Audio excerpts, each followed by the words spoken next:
Hi everyone, welcome back to PC Error Detective.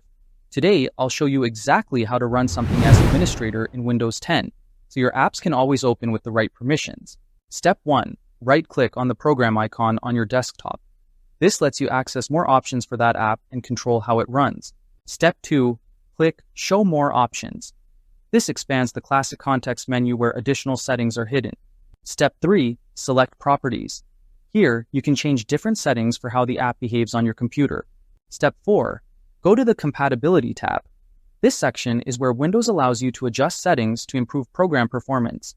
Step 5. Under Settings, check the box that says Run this program as administrator.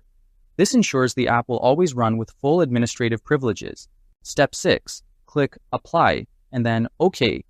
This saves your changes, and now every time you open the app, it will run with administrator rights automatically. Thanks for watching, and don't forget to subscribe to PC Error Detective for more simple Windows tips.